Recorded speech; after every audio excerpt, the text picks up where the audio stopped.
boa tarde. O Entre Modais de hoje tem um tema polêmico, mas que eu sei que vocês adoram falar sobre isso. Política, enfim, esquerda ou direita? Capitão, roda a vinheta.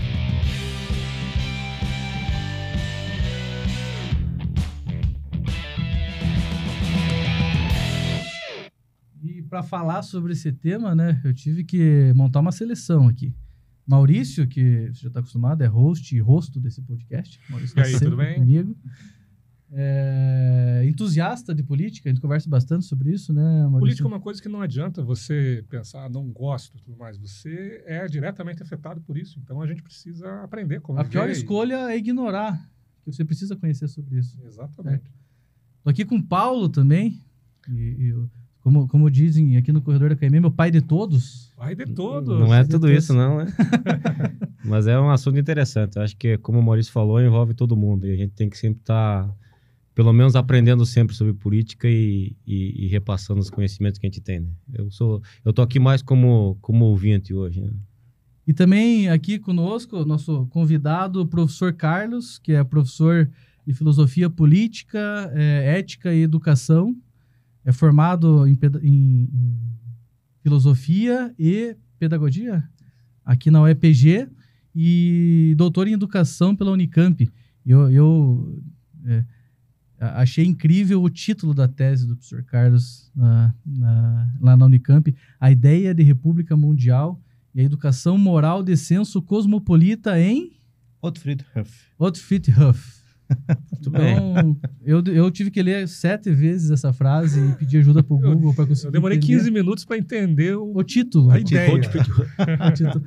E, professor Carlos, muito obrigado por aceitar o nosso convite de estar aqui. Eu que agradeço, Leopoldo. Para mim é uma satisfação enorme estar participando desse programa e dizer que tenho acompanhado já algumas produções, né, aqui do grupo, e penso que as discussões elas podem sempre ser interessantes para que a gente possa levar informação, a gente possa debater. Eu entendo aqui que ninguém é dono da verdade, mas debater um tema sobre política, olha, é sempre muito bom, né? Muito bom. Minha saudação ao Maurício, também ao Paulo, né? Espero que a gente possa aí ter uma boa tarde. Tem aquele papo que futebol e política você não deve discutir nem religião, né? Mas hoje a gente escolheu falar sobre política. Só que qual que é o ponto, né? Os combinados aqui para a gente avançar no nosso papo.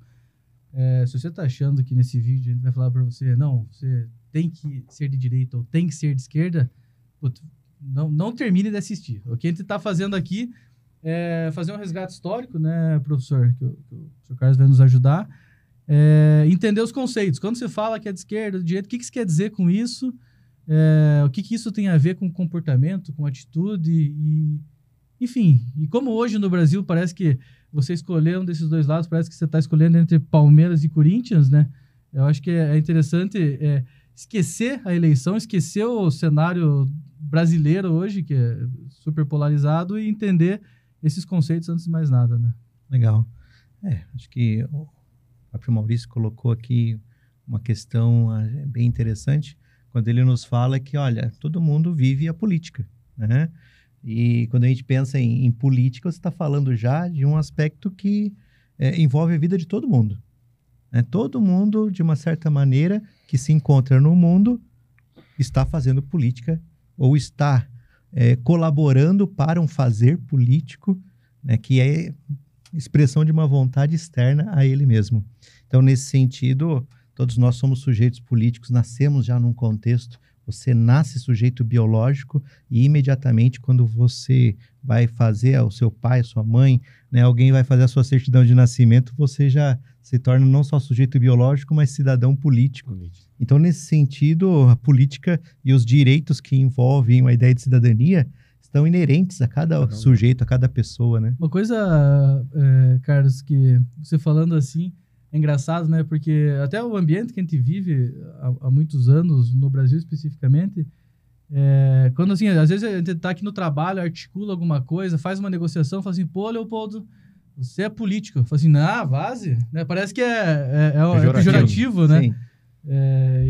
E fato é que quando você vai para o conceito dessa qualificação, ele é muito mais amplo, né? É bem interessante, né? Porque geralmente você fala, nossa, ele era tão gente boa, mas foi para política.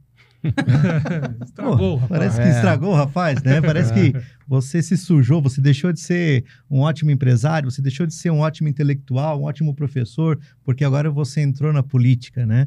Mas acho que a política, quando nós pensamos numa perspectiva partidária, de envolvimento com a organização dos espaços, né, de gestão do Estado, nesse sentido, eu acho que a gente tem que pensar quais são os interesses que estão em jogo, para dizer, olha, se esse cara de fato é bem intencionado a entrar na política ou não, né? Uhum.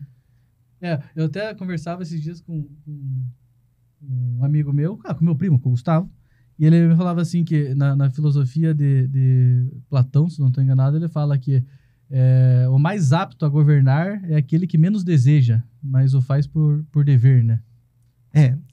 Aí você está levantando uma questão histórica importantíssima, né? Que é a ideia de política, né? Ela nasce justamente dos gregos para entender a ideia de gestão da cidade, né? A palavra política vem de polis, né? Que significa cidade, e a gestão da cidade, tal como você faz. Claro que lá no contexto grego nós estamos num nível de complexidade muito diferente do que a gestão, né, hoje, né, dos espaços, principalmente dos espaços públicos, né? Já que lá você tinha uma representação muito próxima de sociedades ainda tribais, né? Que você está em formação, né? Um processo civilizatório ainda em formação, mas e naquele caso muito próximo da ideia de uma monarquia, né? E até o próprio Platão, na obra República, quando ele fala do rei filósofo, né, que seria então o ideal do gestor político, né, para dizer assim, olha, ele precisa ser uma pessoa sábia, ele precisa ser uma pessoa que usa a razão, né, e não apenas o instinto do poder, né, para querer dominar. Não, tem que usar a razão. Acho que esse ideal do rei filósofo, né, do rei sábio, né, do déspota esclarecido, acho que essa representação é a representação desejável, né, e que acho que temos muitos desafios hoje, se a gente pensar platonicamente, né, porque quando a gente vê o cenário político é tão difícil ver pessoas sábias na gestão, né, mas a gente pode reconhecer algumas luzes ali ou acolá. Mas mesmo nessa época eu acho interessante, porque naquela época tinha as escolas, né? Sim. Estoicismo, a própria escola de Platão, então havia já uma grande troca de ideia. Eu acho que se perdeu um pouco isso. Hoje parece que vira não uma troca de ideias, mas uma troca de ofensas, né? Então acho que isso é importante ser resgatado, né? Até pegar esse ponto da troca de ofensas e já que a gente está nesse contexto histórico, por que esquerda e direita? Qual que é da onde que vem esses dois lados? Uhum. É bem interessante, né, Leopoldo? Porque pensar em esquerda ou direita, você poderia pensar em lados opostos, né? Então, acho que a primeira questão é essa, né? No fundo, a representação da política se dá a partir do quê? Da diferença que existe entre as pessoas, né, sobre a gestão e as deliberações que nascem, né, da gestão de um poder político. Então, algumas pessoas concordam, outras não concordam, e a partir daí você tem lados opostos dentro da política, né? Acho que isso é fundamental. A grande questão está, como você coloca aqui a questão das ofensas, né, é como que nós estabelecemos relações interpessoais, né, mesmo na diversidade ou nas diferenças de posição.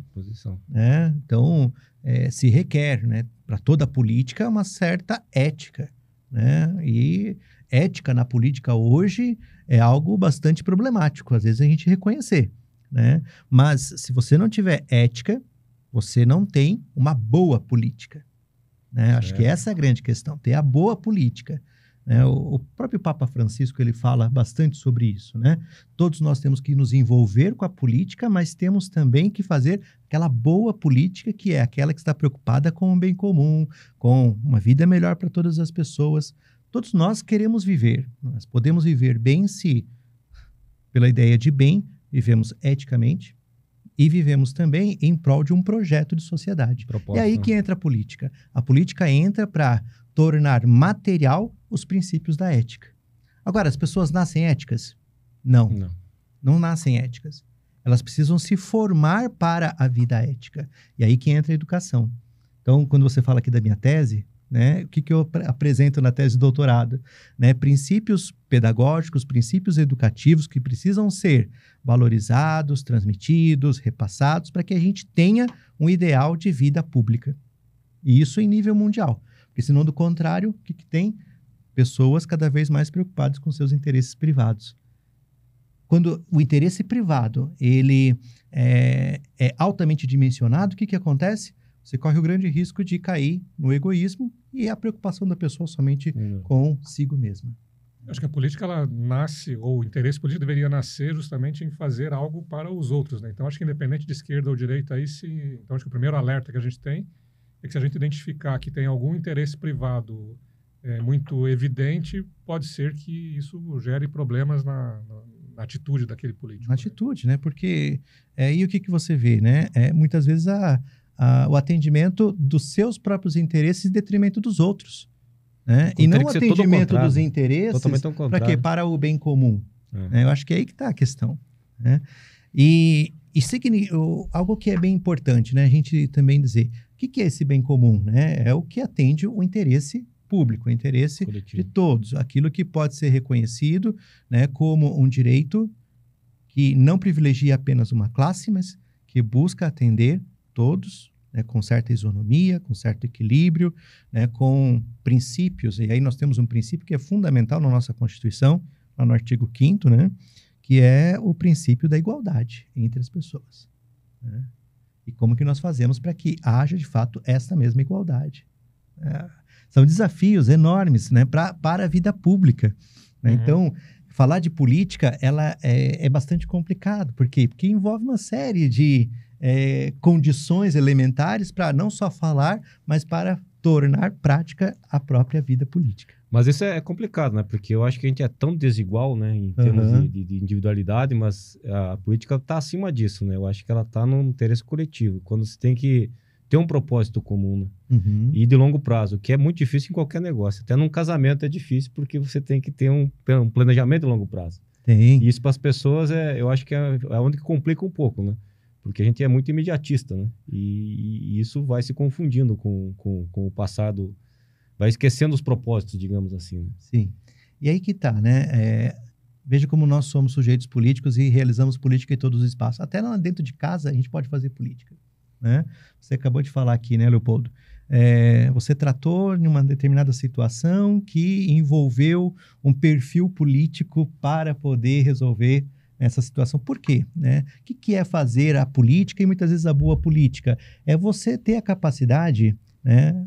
Eu acho muito legal a ideia do parlamento, né? Que é a Assembleia Legislativa, que é o nosso Congresso Nacional, porque ali você tem a possibilidade de apresentar uma fala. Isso, desde as origens da política no Ocidente, nós temos isso, né? Aquele que vai falar, né? Então ele fala, e a partir da fala ele busca convencer as pessoas para quê? Para que as pessoas votem em favor de uma determinada intenção, de um determinado projeto.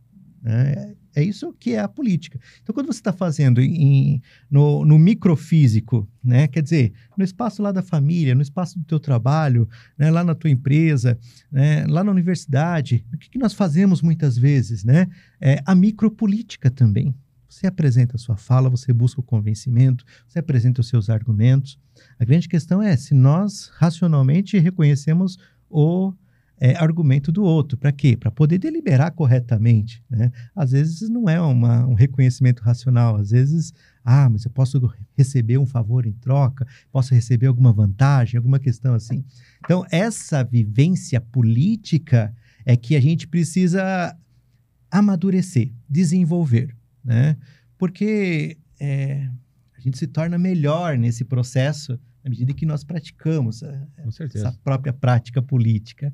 Então, acho muito legal, né, ver o desenvolvimento humano, né, em correspondência com o desenvolvimento da sua consciência política, né, porque é disso que se trata. E aí que tá, aí que eu vou retomar, né, a questão da esquerda e direita. Né? Então, claro, são lados opostos, mas ela tem muito mais do que isso. Né? Não é apenas uma questão de situação ou oposição. Por quê? Porque quando nós falamos de situação ou oposição, eventualmente a direita está na situação e você tem a esquerda na oposição. Ou você pode também ter o contrário, né? A esquerda ali na situação, na gestão do governo, e, de outro lado, a direita na oposição. Então, o que caracteriza esquerda e direita, além dos lados opostos, né? Que aí é a questão do seu conteúdo, né? O conteúdo da gestão política, né? E aí vale a pena nós dizermos o seguinte, que alguns teóricos, né, e aqui eu cito, né, sem problema, principalmente Thomas Hobbes, os contratualistas, John Locke, até mesmo o próprio Jean-Jacques Rousseau, eles colocam, olha, não tem como a gente viver sem Estado, sem organização do Estado. Então nós precisamos do Estado, né, para quê? Para garantir que os seres humanos não vivam a condição de liberdade natural. Por quê? Na liberdade natural é um Estado sem lei. É meio inerente da evolução humana isso, né? Sim. Porque nos primórdios não havia isso e era tudo muito mais primitivo mesmo, né? Instintivo. Instintivo. Instintivo, Isso né? é anarquia, quando a gente fala disso ou não? Não, porque a anarquia tem, o anarquismo, né, mais recente, ele tem toda uma projeção de princípios também, que tem os seus limites. Uma bagunça organizada. Né? Exato. Mas assim, veja, nós precisamos, né, de leis para poder reger, né? E nós precisamos também da manutenção de um poder para poder viver em sociedade. E como eu disse, senão do contrário as pessoas se matam. Todo mundo sabe que um dia morre, mas ninguém quer morrer de uma morte violenta. E na medida em que alguém tem um interesse que você também possui, nós podemos entrar num conflito e numa sociedade sem leis, esse conflito pode gerar morte. Né? A solução é a violência daí. A solução é violenta, né? Então, o que é necessário? É necessário um Estado que possa garantir uma certa ordem e garantir, através dessa ordem, a lei, né, para todos os sujeitos que estão concernidos a esse mesmo Estado. Bom, nós temos essa situação, né? Agora, um Estado, se você não tiver pessoas que estejam garantindo a manutenção dele, o que vai acontecer? Ele não sobrevive. Então, nós, de uma certa maneira, precisamos do Estado, mas para que o Estado garanta segurança para nós vamos pagar esse Estado para que o Estado tenha condições de dar segurança, mas não só segurança, de dar também saúde, de dar educação, garantir ali uma habitação possível, né? E uma série de direitos fundamentais, né, que são reservados pela própria Constituição desses mesmos Estados. Perfeito. Então, vamos manter o Estado. Muitas vezes, o que acontece? O Estado vai estar garantindo a preservação, né, de todos esses direitos fundamentais da sobrevivência humana, mas ele não vai fazer isso diretamente. Ele vai delegar para a empresa. Né? Olha, vamos abrir mão de um sistema único de saúde e todo mundo vai pagar menos imposto e, ao mesmo tempo, vai ter a possibilidade de pagar o seu plano de saúde privado. Então, veja, aqui nós temos representações de Estado distintas. De tal maneira que o que diferencia esquerda e direita é o tamanho do Estado. É o tamanho dos serviços garantidos pelo Estado. Uma vez que a gente chegou à conclusão que saúde e educação, por exemplo, são coisas que é interesse comum, o que diferencia então é como se chega até esse interesse. Uhum. Então, quer dizer, quanto maior é o Estado e a sua força, né, na gestão de serviços públicos, ele está mais à esquerda. Quanto menor é o Estado e maior, no caso, se torna as iniciativas que vão garantir os serviços para atendimento das necessidades da população, ou seja, você tem menos Estado e mais iniciativa privada, você tem, então, princípios do liberalismo próprios de uma direita, né, que faz com que a gestão do Estado seja apenas o da manutenção e fiscalização da prestação de serviços.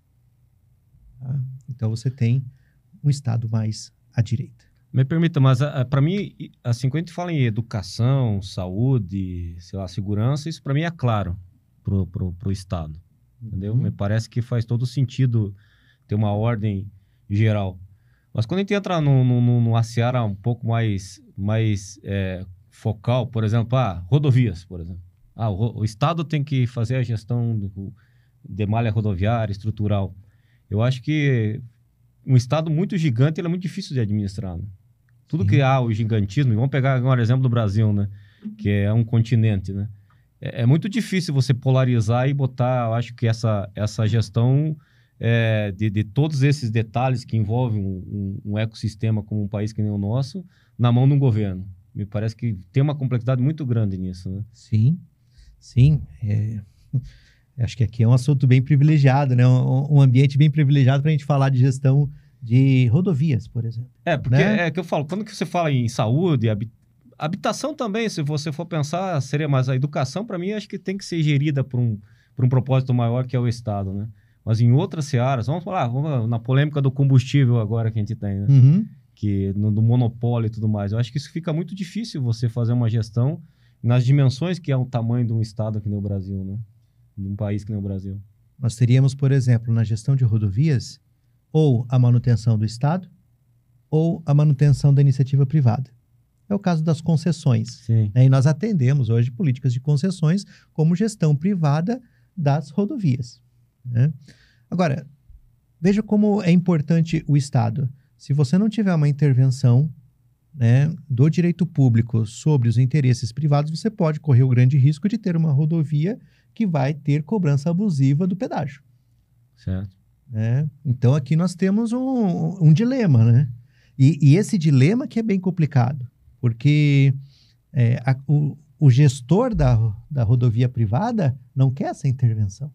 Não faz questão, né? Exato. Então, quer dizer, na medida que você tem um Estado atuante nessa mesma gestão, você tem a possibilidade de ter um equilíbrio, né, na gestão daquela mesma rodovia. E assim em todos os cenários. A grande questão que eu acho que está posta, né, primeiro, como que nós garantimos, no caso aqui da rodovia, o direito de ir e vir, né, e a prestação de serviços naquela rodovia que é privada, né, sem um preço abusivo, né, e garantindo todos os direitos pelos quais você está pagando ali. Né? O grande problema é o seguinte... Aí, assim, desculpa, mas, por exemplo, eu vejo que o próprio mercado, e aí, assim, vamos pegar um exemplo nosso, prático, né? Se nós formos abusivos na nossa prestação de serviço, a própria concorrência equilibra. Sim. É uma forma de você equilibrar. Mas quando há opção, né? Vamos voltar no exemplo da rodovia. Se tem uma concessão que vai exercer um preço abusivo, talvez você não tenha outra opção. Você não tem outra opção aquela rodovia.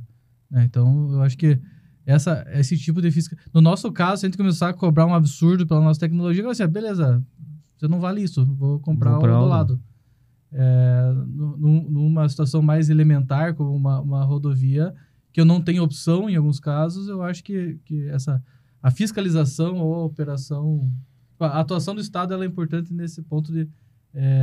quando a concessão, fiscalização, quando não, o fornecimento do... Um dos grandes problemas é o seguinte, nós continuamos pagando os impostos para a manutenção do Estado, visando garantir boas rodovias e, ao mesmo tempo, pagamos o pedágio. Então, quer dizer, você está pagando duplamente, no mínimo, porque pelo mesmo serviço. A teoria seria, na visão da privatização, reduzir os impostos para que os indivíduos tivessem condições de fazer por si só. Exato. Mas é meio se correr o bicho pega, se ficar o bicho come, porque no lado oposto, falando dos dois lados, a gente pagaria os impostos para que o governo cuidasse para a gente. Mas nem sempre o imposto pago é bem aplicado também, né? Então... pela complexidade, eu falo assim, de gestão de algo grandioso, às vezes. Pelo tamanho, né? Pela complexidade mesmo. O que nós poderíamos ter, por exemplo, é algum tipo de taxa de compensação, né? Então, por exemplo, você tem lá do plano de saúde, você paga os impostos para manter o SUS e, ao mesmo tempo, você paga o seu plano de saúde.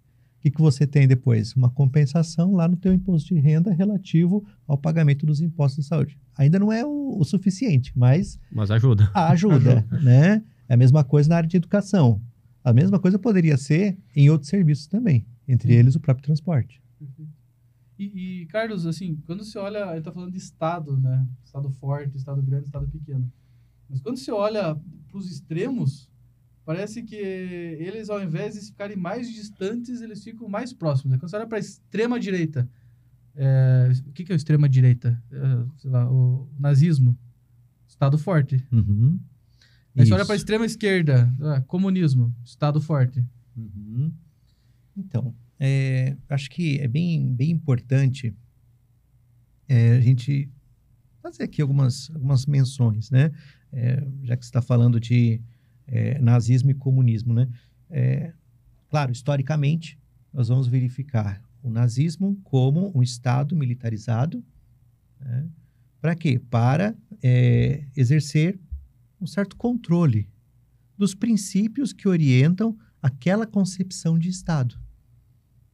E aí é bem interessante porque, veja, além do debate sobre a economia, nós temos também um debate moral, de valores morais que orientam a perspectiva de uma extrema-direita.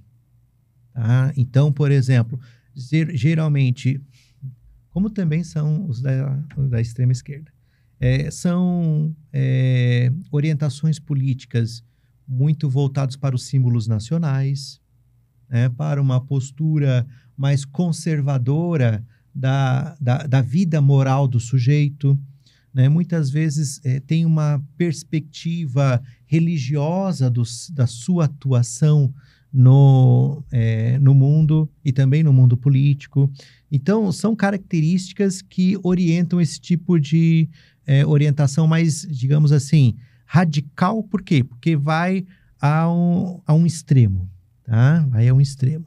Então, é nesse sentido, da ideia de raiz, de radite, por isso radical. E os extremos existem dos dois lados, nesse caso dos aqui dois não existe lados. um lado só, né? Portanto, isso. Só a gente entende, Você tem, por exemplo, perspectivas políticas de uma extrema esquerda que também podem ser associados à necessidade de um controle para que ela possa se manter. E esse controle, geralmente, são controles militarizados. Então, força.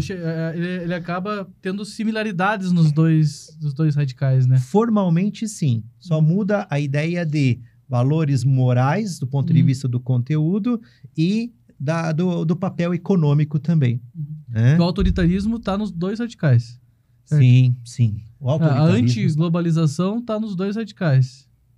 Sim, sim, porque se você tem na extrema direita um discurso militarista e nacionalista, não deixa de acontecer também numa visão de extrema esquerda, a perspectiva do nacionalismo. Para quê? Para que você não tenha justamente a pauta imperialista globalizante pautando a gestão do local. Né? É bem interessante, né? E aí a ideia, né, que é clássica, né, de que os extremos se tocam, parece bem real, né? Porque é tão radical que eles buscam justamente formalmente a mesma coisa. E aí nós temos, eu acho bem interessante, as pseudo-representações de política nos dias de hoje. Né? Então, eu não posso dizer, por exemplo, hoje, que quem se encontra naquilo que se chama uma esquerda, uma centro-esquerda, é comunista. E o comunismo, ele tem uma definição que lhe é própria. Né? Que, em última instância, vai acontecer o quê? O fim do próprio Estado. Seria a contradição. Sim. Mas tudo se torna de todos, né? E a superação da divisão de classes sociais, na perspectiva comunista, faz com que você tenha uma nação sem organização estatal, e nem de classes. Né? O que é bastante utópico. Bastante? Tá? Bastante utópico. Bastante utópico, né? No sentido de que você não tem condições, né? A grande questão é, você precisa controlar esse tipo de representação de mundo. E como é que você faz o controle? Tendo uma classe política. Você já tem classe, então você tem a classe política e a classe não política. Então não tem como. Né? Então não é comum mais. Não é mais comum a todos. Né? Então essa é a grande questão. Por isso que é um sonho. Então você tem daí as visões socialistas, que buscam, então, a defesa desses princípios executáveis na visão deles. Né? Mas eu não posso dizer hoje, por exemplo, que estamos vivendo a possibilidade no Brasil, né, agora, agosto de 2022, período pré-eleitoral, estamos vivendo a ameaça do comunismo. Esse discurso é um discurso totalmente equivocado sentido, né? Quando você pensa o que é comunismo. Ele é mítico. Mas será que a gente está vivendo a ameaça do fascismo, por outro lado? Então, será que nós estamos vivendo? Eu acho que existem, sim, características, né, de uma perspectiva nazista, não propriamente pelas forças políticas daqueles que fazem a política do dia a dia.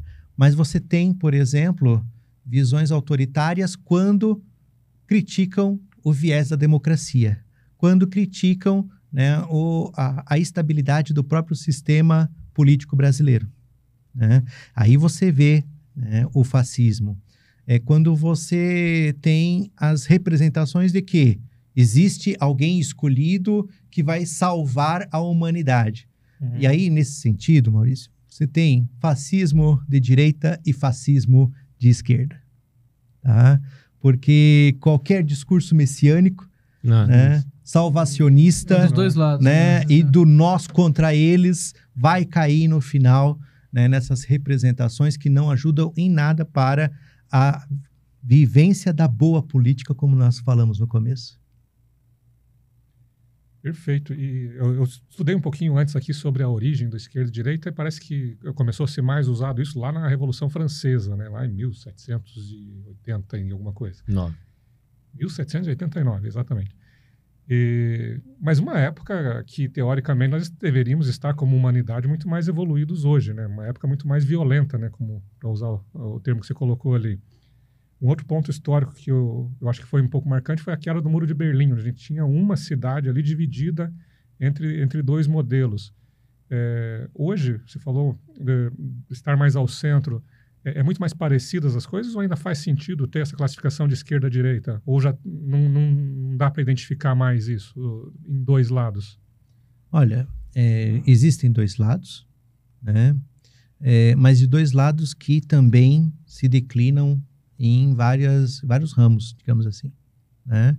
Então, por exemplo, e existe, né, uma mobilidade também dentro dos dois polos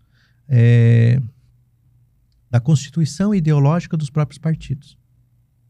E existe também um grupo que estrategicamente, dependendo de quem está no poder, vai se encontrar mais à esquerda ou mais à direita, né, em vista... Dança conforme a música. Dança conforme a música, exatamente, né? Quer dizer, eles vão sempre estar de olho em quem está no poder, para quê? Para que eu possa me aproximar e eventualmente ter alguma vantagem, né? Que é o centrão, né? Uhum. E aí que entra o conceito de... eles são fisiocratas, quer dizer, eles veem a posição, physis, né? E a partir daí eles fazem gestão, cracia, né? Poder, né? De acordo com a posição daquele que está hoje no governo, né? Eu vou citar aqui algumas representações ideológicas desse tipo. Quando você fala hoje, o PP, né? O PP se encontra, Partido Progressista se encontra, e aí, veja só que coisa, né? Partido Progressista. Partido Progressista.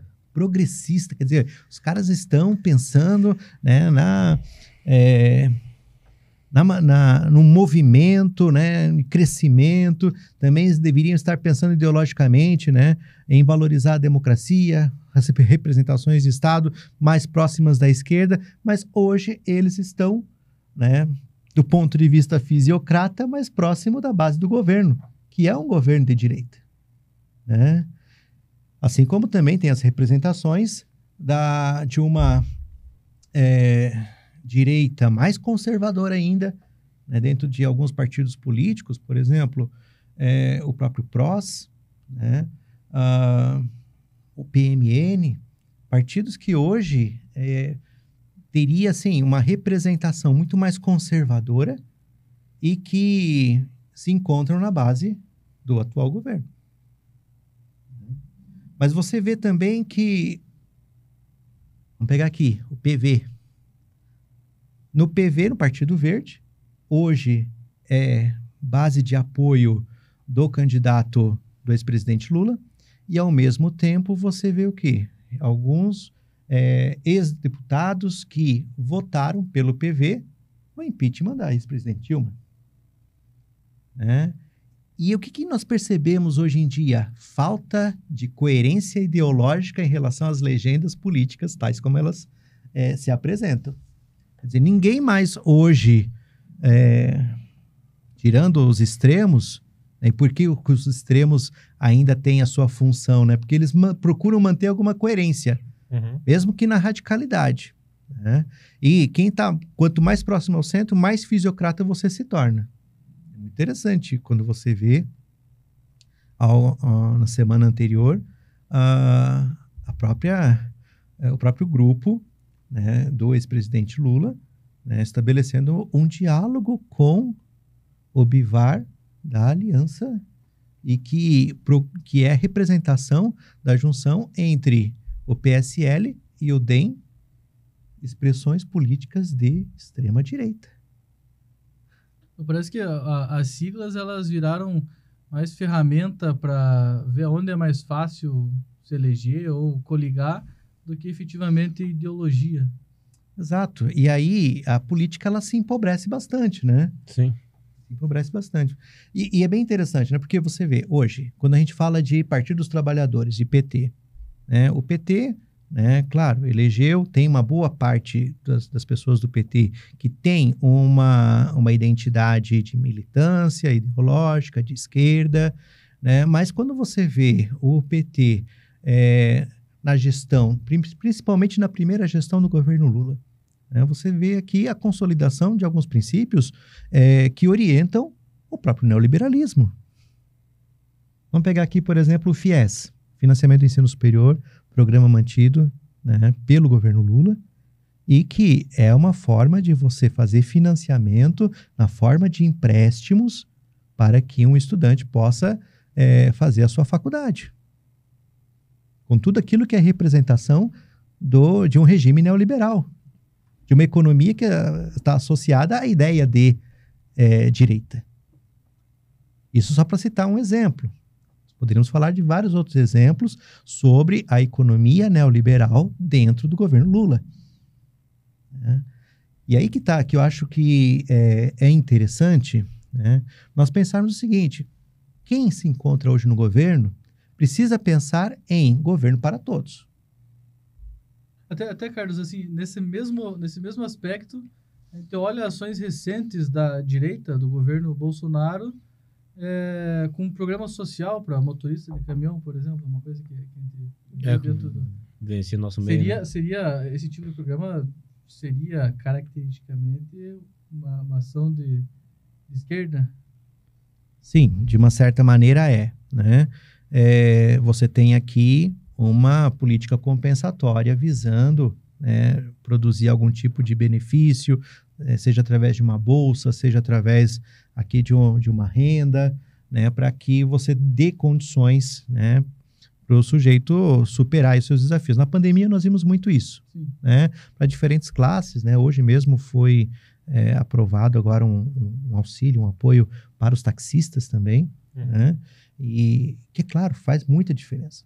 Nós tivemos agora, eu tive na coordenação de um programa enorme, que é junto à Secretaria de Estado da Cultura, levando bolsa, né, um apoio para as pessoas, trabalhadores da cultura, né, um valor de R$3.000 para eles fazerem um curso nosso na Universidade Estadual de Ponta Grossa e, ao mesmo tempo, dar uma compensação para que eles pudessem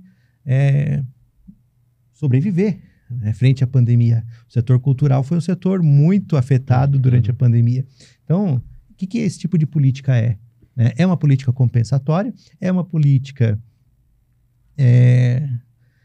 que demonstra o papel do Estado, né, no gerenciamento da vida econômica das famílias, né, e está muito mais próximo de um alinhamento à esquerda, não obstante ser operado num regime de direita.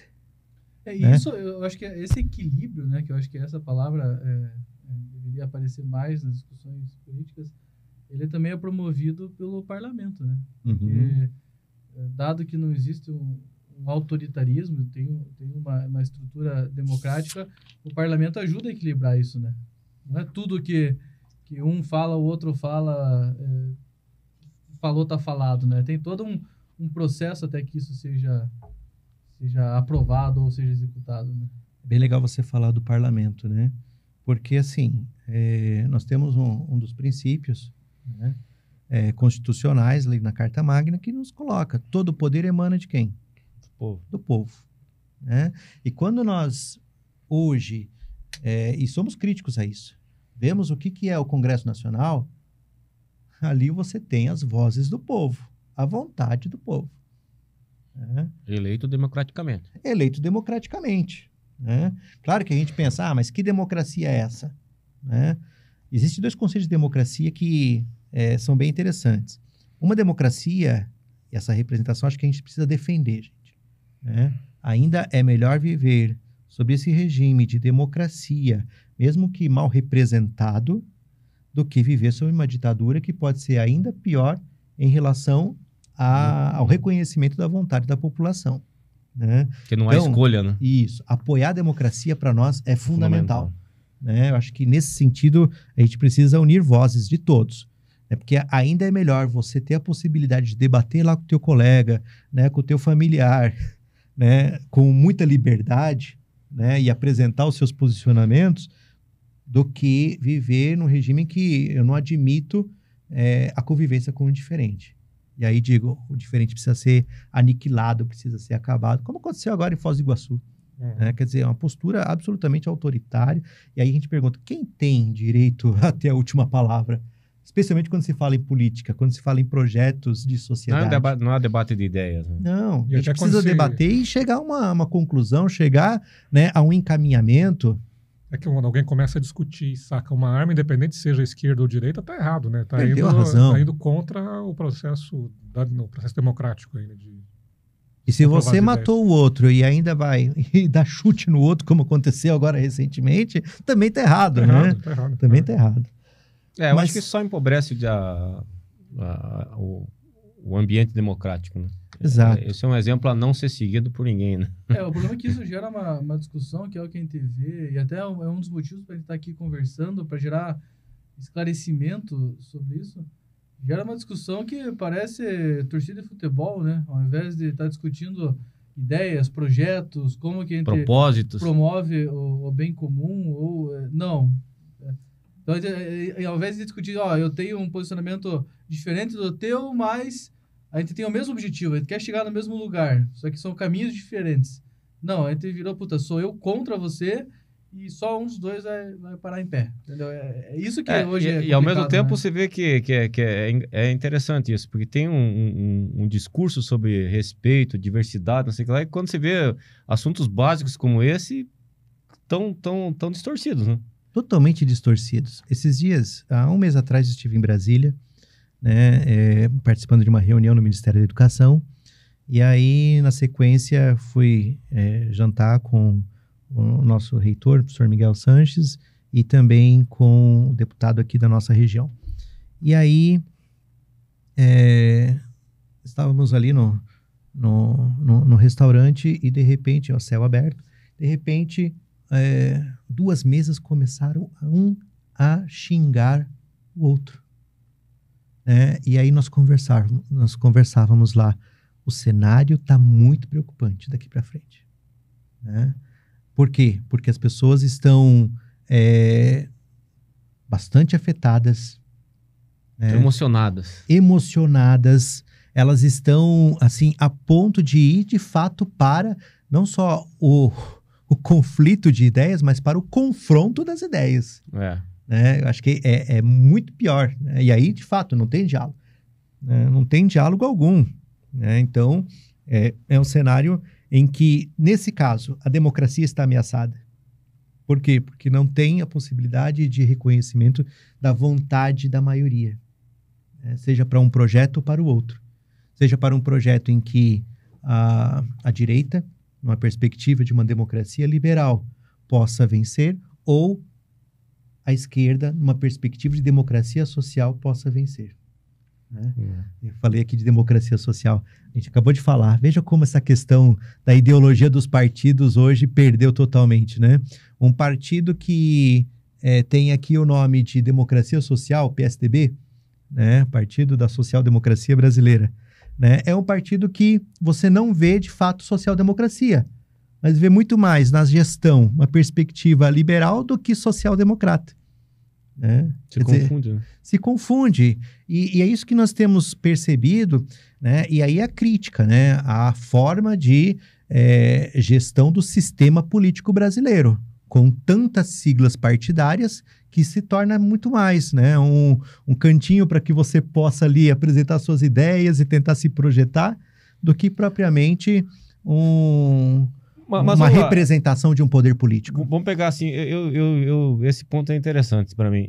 Você pega Estados Unidos tem os republicanos e democratas. Sim. Só que, fora isso, tem uma centena de partidos pequenos também. Até eu estava vendo esse dia o cara falando de um partido que é os Desabrigados de Nova York, que é um partido nacional.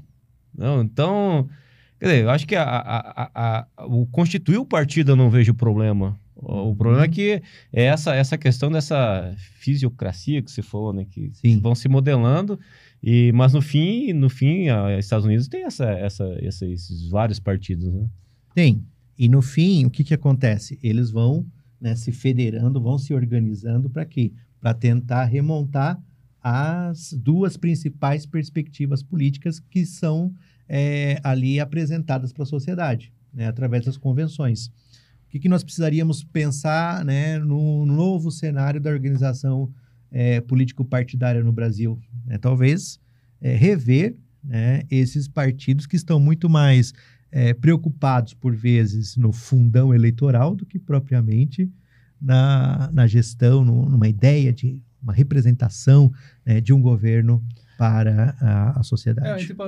Nesse ponto, o sistema político ele cria um ambiente em que a gente não está discutindo caminhos ou ideais, a gente está discutindo a regra do jogo.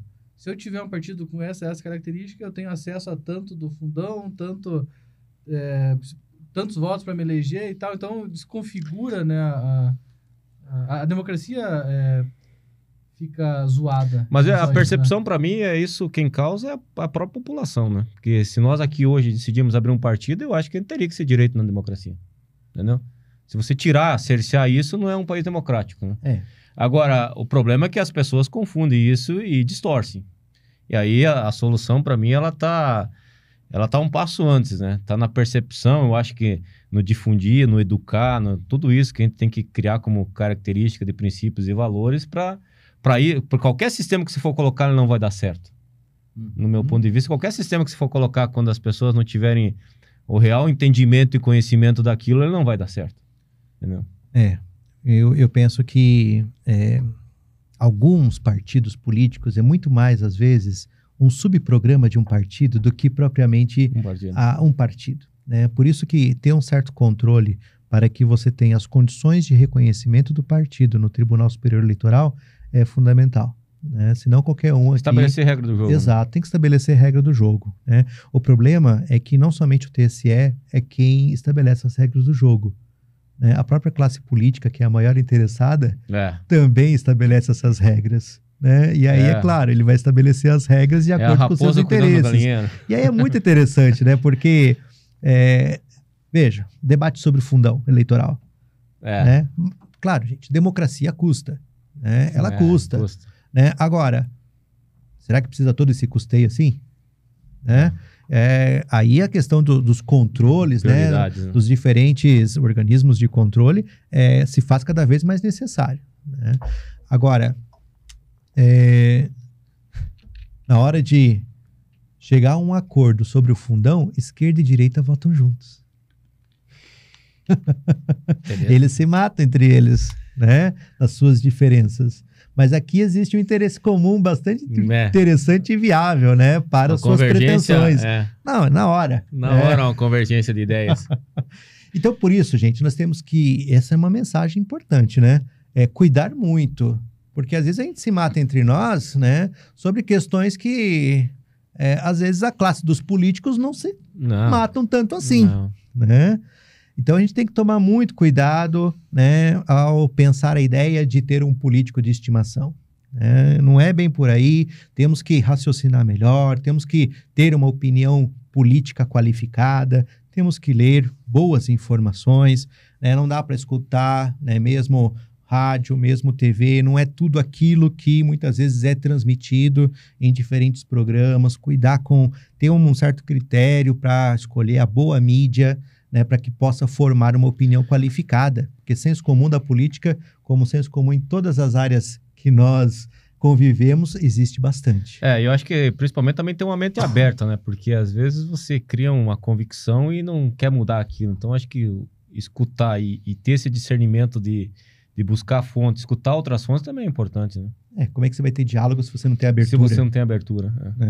Então, e o cenário que poderia facilitar, que seria a gente entender que um partido político é um grupo de pessoas que pensa e executa e trabalha de uma forma parecida, no Brasil não se aplica muito no cenário atual, pelo que a gente comentou aqui, que as pessoas acabam se agrupando mais por outros interesses, né? Então isso dificulta ainda mais para a população em geral tomar essa decisão, né? Com certeza, com certeza.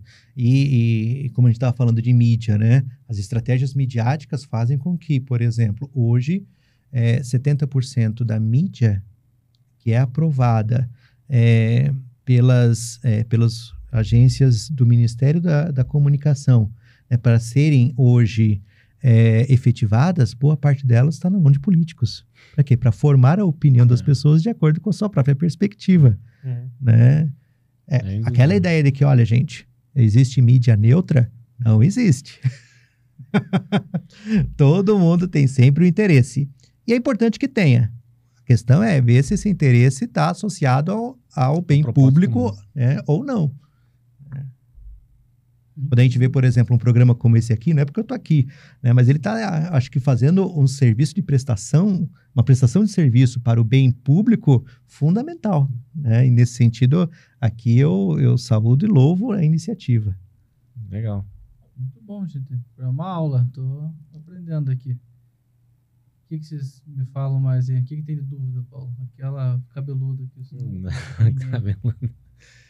Eu estou na dúvida sobre a esquerda ou direita, ou seja, continuamos aqui entendendo que são formas diferentes, uma aula, aliás, né? Ou seja, a esquerda é um Estado o Estado maior, o Estado mais forte, ele executando.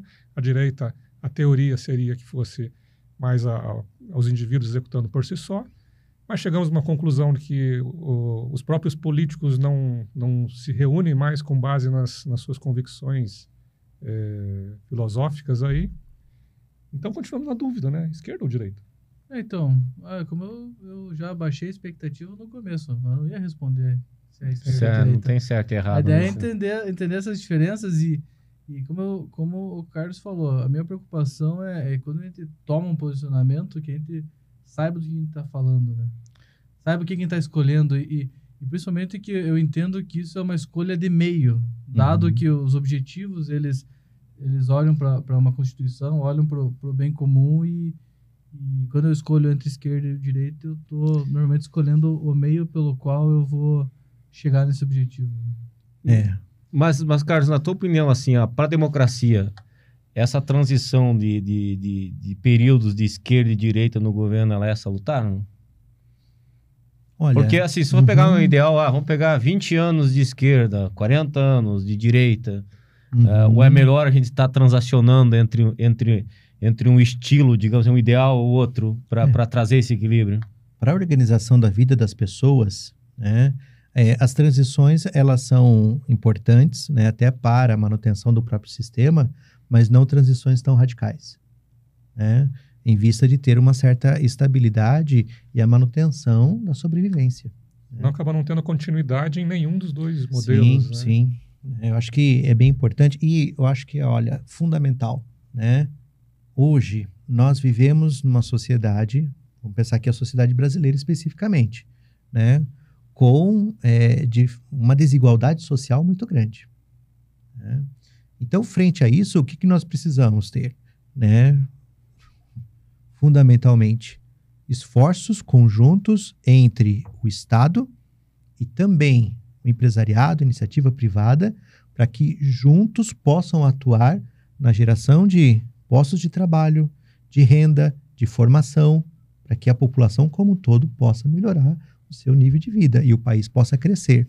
Nós temos que fazer o país novamente crescer, né? Então, é muito importante que a gente tenha como critério de um critério qualitativo na hora de eu manifestar através do voto, né, a minha vontade política, que é a vontade do povo, né, que faz emanar todo o poder, né, que eu tenha como critério qual que é o representante político que vai fazer com que o país possa crescer e crescer como um todo, né, levando em conta a manutenção do próprio sistema econômico, do sistema social, né, pensando em desenvolvimento da ciência, da tecnologia, pensando também em gerar renda, produzir cultura, quer dizer, inovação, né, todos esses elementos necessários para que a gente tenha, de fato, né, um país cada vez mais forte, do ponto de vista econômico, do ponto de vista cultural e social.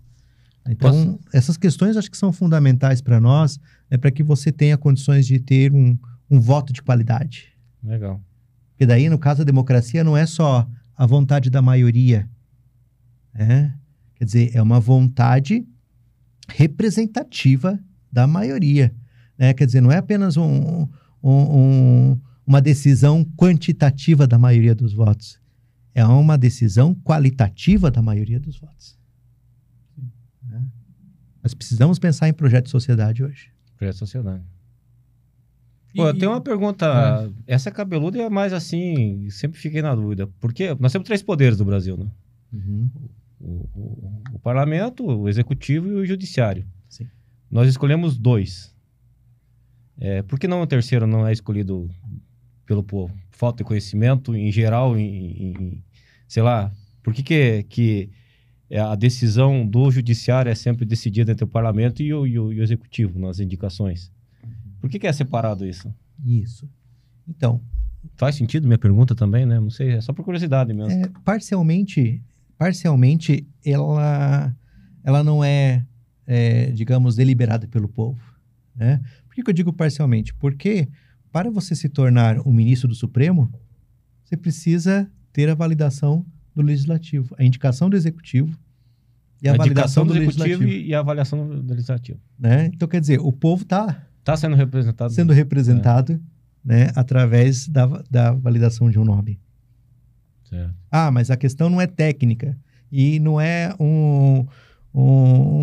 uma votação direta para o ministro, né? E aí nós corremos o grande risco, né, de produzir uma insegurança jurídica na medida em que você tenha representantes, né, no Ministério Público, no Supremo, né, no STF, né, que representa muito mais o interesse, de repente, de uma classe do que propriamente aqueles que vão salvaguardar a própria Constituição. Tá? Acho que isso é bem importante. E os seus altos salários, como é que fica? Essa eu não perguntei. Bom, nós temos aqui questões que são bem complicadas, né? Porque, de um lado, você tem, de fato, esse reconhecimento sobre o que representa para a máquina pública, né, a manutenção do sistema judiciário. E aí requer, sim, eu penso aqui, alguns questionamentos. Agora, de outro lado, nós precisamos também entender que se o sujeito ele não tem, de outro lado, algumas necessidades econômicas e financeiras, ele está muito mais acima, né, de uma certa condição. Para quê? Para julgar sem qualquer tipo de compromisso com pessoa física ou pessoa jurídica. Ele tem a condição econômica de ser isento, né, para poder julgar. Então, essa é uma justificativa ou uma narrativa usada para justificar os altos salários. E, Carlos, para terminar, sou sobre um bom voto, né, um voto com qualidade. Mas a cidadania ela não acaba quando você exerce o teu direito ao voto. E reclamar é muito fácil, né? Todo mundo reclama. Quem reclama não tem compromisso nenhum com a solução. O que seria, pensando no projeto de sociedade que a gente falou, o povo escolher o voto, realizar, e depois, entre os 4 anos que ele vai ter que, novamente 4 ou 2 anos que ele vai ter que votar, como que um cidadão poderia contribuir para que isso, para que esse projeto de sociedade fosse mais efetivo? Como que a gente pode ajudar isso? Sendo que eu não sou político, eu tenho aqui meu trabalho, minha família, como que eu, Leopoldo, cidadão, como que fala quando não é político? Eu sou civil, sei lá. Estou aqui, cidadão comum, como que eu posso ajudar a esse processo democrático? Perfeito. Acho que essa questão é bem importante, né? Porque nós fazemos a crítica, né? Estabelecemos aqui a descrição do cenário, do contextos políticos, né? E muitas vezes as pessoas se colocam críticas, né?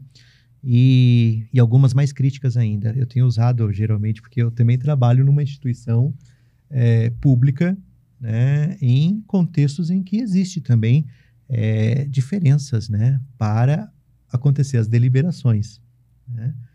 E é bem interessante, porque eu vejo muitas vezes grupos que se utilizam de uma hipercrítica para justificar a sua inação. Quer dizer, fazem a crítica pela crítica, não fazem nada de novo. E a gente tem que apresentar soluções, né? E uma das formas primeiro, reconhecer que política é vida prática. Política é vida prática. E se eu sou sujeito político, eu preciso me colocar na disposição de realizar coisas. Fazer. Né? Ser prático. Tem que ser prático, né? Tem que ser resolutivo, tem que ser deliberativo. Tem que, nesse caso, e aí, as melhores formas, né? Se você não é o político, o ator político escolhido ali para realizar essa função, como que você pode ser um sujeito político na sociedade que você vive? Você pode fazer isso, por exemplo, através de participação em organizações da sociedade civil.